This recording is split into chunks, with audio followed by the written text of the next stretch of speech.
Question number 5, Dr. Jian. Mr. Speaker, my question is to the Minister for Economic Development. How is the government's business growth agenda helping to strengthen the New Zealand economy? Honourable Stephen Joyce. Mr. Speaker, the business growth agenda is a detailed and comprehensive program to encourage businesses to make new investments to build jobs and long-term growth for New Zealanders. And it's working, Mr. Speaker. Today, the OECD released its latest economic outlook report. It's forecasting growth for New Zealand reaching 3.6% in calendar year 2004. This forecast would put New Zealand in the top 6 developed economy growth rates, above the OECD average of 2.4%, and actually much better than Australia at 2.7%. The OECD is also forecasting an improvement in the current account deficit, forecasting the deficit... Order. Mr. Speaker, point of order. Right, Mr. Speaker, with the respect, Minister's got to be relatively accurate. We don't want to hear about the... Order. Order. I want to know what the point of order is. Debating the answer, that is not a point of order. That is a debate. No, you haven't heard it yet. Well, then I want to hear it. Well, you're going to hear it now. If you sit down, I'll give it to you. And if the member... Order! I will be lenient because the member has the next question. Yes. But if he treats the Speaker like that in the future, he will not be here for the balance of question time. Speaker. Order! I invite the member to quickly come to his point of order.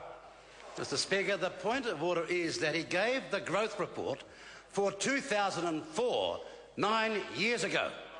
That's my point. And that may well be the point, but I don't think that's the fact. Point of order. Mr. Speaker, point of order.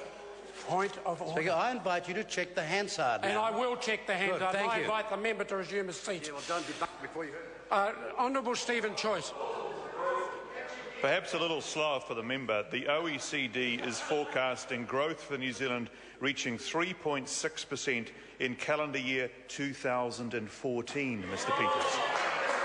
This forecast would put New Zealand in the top 6 developed economy growth rates, above the OECD average of 2.4% and much better than Australia at 2.7%. The OECD is also forecasting an improvement in the current account deficit, forecasting the deficit will narrow from 4.3% of GDP to 3.6% of GDP in 2014. The government's relentless focus on encouraging investment via the business growth agenda is clearly working. Supplementary question, Dr. Jian. Supplementary question, Dr. Jian. What steps is the government taking to encourage further investment for jobs and growth for Kiwi families? Honourable Stephen Joyce. Order. Mr. Speaker, the business growth agenda is a comprehensive program of work that encourages investment, and on Monday the Minister of Finance and myself released the 2013 progress report, which updates progress on the approximately 350 separate initiatives. It builds on access to the 6 key inputs business need to succeed: growing and adding jobs, that's capital, market access, natural resources, infrastructure, skills and innovation. It includes initiatives like oil and gas exploration, the apprenticeship reboot, more flexible labour market conditions, the government's series of RMA reforms, the mixed ownership model, the New Zealand International Convention Centre and the roads of national significance, to name just a few. The interesting thing, Mr. Speaker, and New Zealanders will note this, is that the opposition opposes almost every one of those initiatives. A supplementary question, Dr. Jian. Thank you, Mr. Speaker. What initiatives in the BGA are aimed at helping the construction sector? Honourable Stephen Joyce. Mr. Speaker, the construction sector, of course, is one of the largest sectors in the New Zealand economy.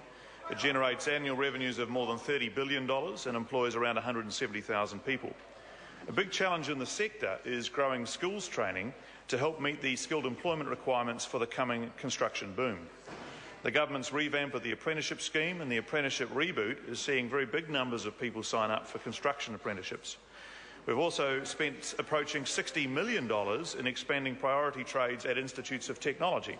That's led to an expansion of trades facilities around the country, including in Wellington, where today I was pleased to be able to announce the development of a $13.6 million regional school of construction by the Wellington Institute of Technology and Whitireia, New Zealand. Question number 6, Right Honourable Winston Peters.